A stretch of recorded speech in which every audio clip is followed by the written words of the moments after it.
I like beer, you like beer. You know what I hate? Pouring my own beer. So today we're gonna be making a robot to pour my beer. Right, let's get to it.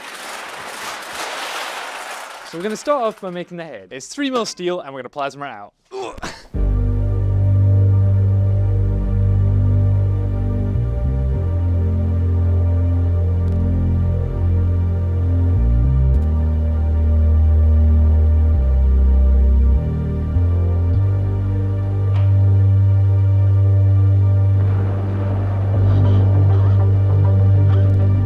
So we've cut out all the pieces and we're going to be welding them together like this. I've put a 15mm gap underneath here and then all the sides will be raised the same. It'll be nice and easy to tack it together. Probably the easiest project we've ever done. This is by far the easiest so far.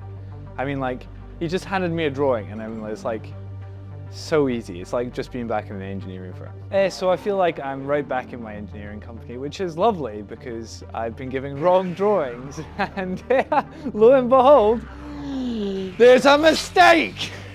And it's not my fault, it's Aaron's! Ah!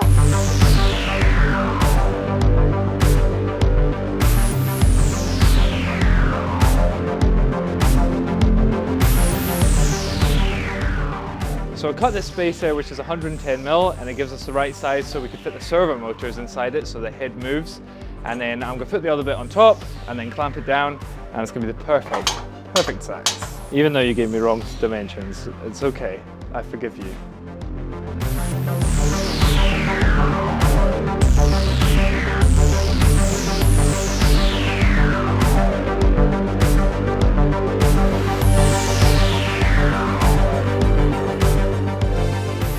So that's us cut out the eyepiece. I've cut slits in here and we're gonna just bend these edges round just to make it look extra cool.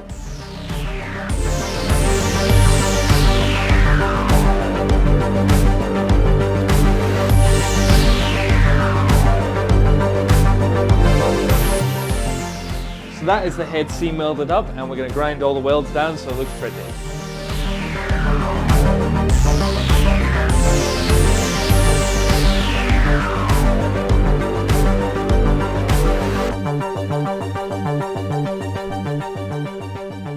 So while Nate's out there with my incredible engineering drawing working on the head, I have set up the stepper motors. Whilst they look pretty complex, they're actually pretty simple. They consist of 3 main parts. You've got the power supply down here, the drivers up here, and the stepper motors themselves over here, and they are all controlled by this Arduino around the back. Whilst there's a lot of cables and it looks pretty complex, it's pretty much just color matching, and then it works, apart from one, which doesn't work. So it went from bad plans to even worse plans. This doesn't even have a dimension on it. Look at this. This is supposed to be the shoulders.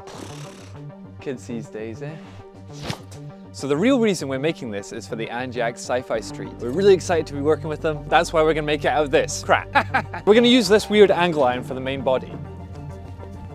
So I've taken the good old rule, the artistic license, and I'm gonna chop this angle iron up and I'm gonna put that there. It's gonna be a robot.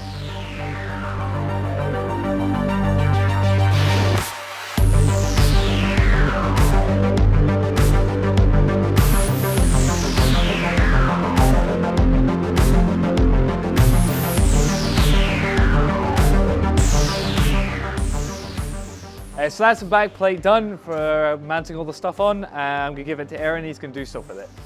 Don't touch it, it's hot. Crying out loud, cameraman!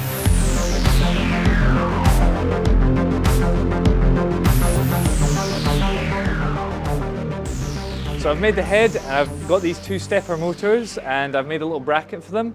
And that is gonna go inside the head. And then so the head can tilt forward, and then on this one, it can rotate. And it means the head can tilt this way and this way.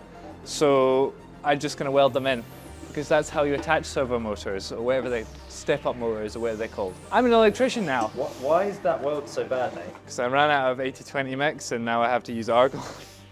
Why didn't you just go out and get more, Nate? Is it because we have like 1 day left to finish this whole robot? Yes, 1 day left and also I have no money. Someone asked for him like for a shandy. And he's just like, oh my goodness, we don't serve cocktails here. ¿Qué pasa? Is Aaron a bad cameraman? Is Nathan a bad blacksmith? Damn it, it can't go side to side. Right, so we've put the 2 servers that you saw inside here. We put a 50mm bar at the back of here to even the weight of the front. And so now it's Almost balanced. Bedtime though, because I'm tired. See you later. It's time to fit onto the body. Oh, I just want to go to bed.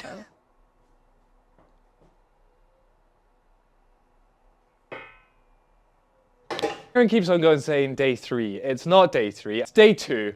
We're gonna finish this robot. Now we're gonna be making the arms. Beep. Beer. So it's not often I get many firsts in the workshop nowadays, but this happened. It uncoiled the flutes on a drill bit without breaking it, and it's still intact, and it looks like one of my art pieces. Look at that.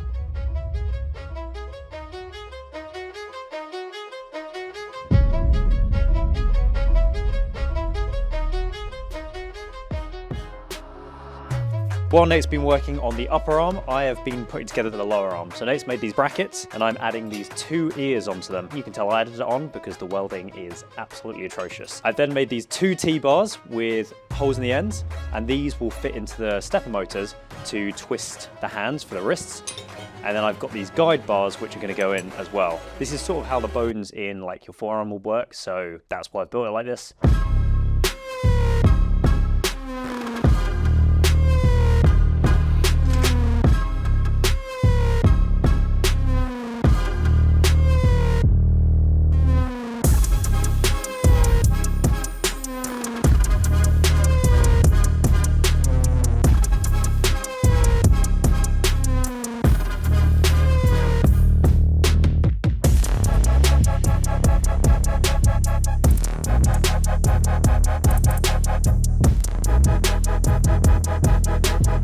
Oh, people said working with metal was hard. It gets me hard. Oh my goodness, the articulation is great, man. It literally looks like we know what we're doing. But we do know what we're doing. We've just passed the 2-day mark as well. Yeah, this is literally the 2-day mark. Look, I'm human. Haha, pour myself a beer. Can it high five itself? No, not quite. Oh, it's so close. Maybe up a bit. Hey! Put something in his hand, give it a sword or a hammer. Give it something, get a big knife, give it a knife, bam! Get peasant. So after 2 and a bit days, it's as much as we can. It's looking pretty awesome, and I can't believe it's actually working and moving. Turn around, looking, pointing, and we're gonna just ship it up, pack it up, and then ship it and Aaron off to Norway.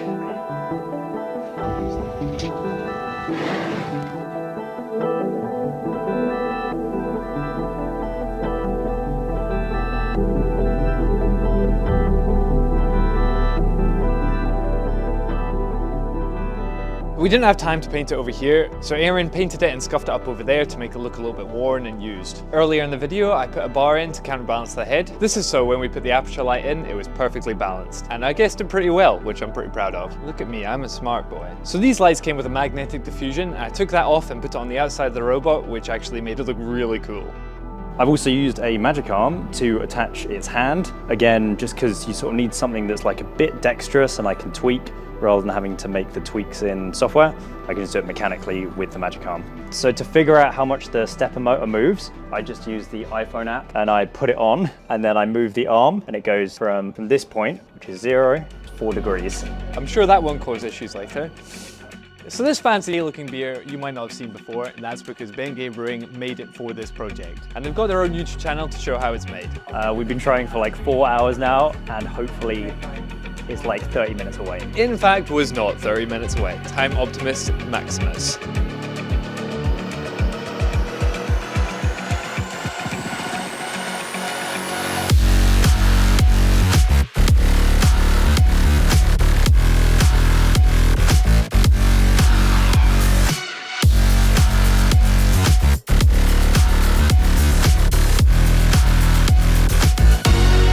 The robot sadly didn't quite work. It managed to move the beer and pour the beer, but it would never manage to do both of those things at once, so it would basically just pour the beer onto the table. So I'm really glad they enjoyed the robot. It's a shame that Aaron's programming skills are crap compared to his videography skills, but everyone has their shortcomings. I'll let him off this time, because he's short. I want to say a massive thank you to Anders for having me along on this awesome project, and Bengay Brewing for making some awesome beer, supposedly.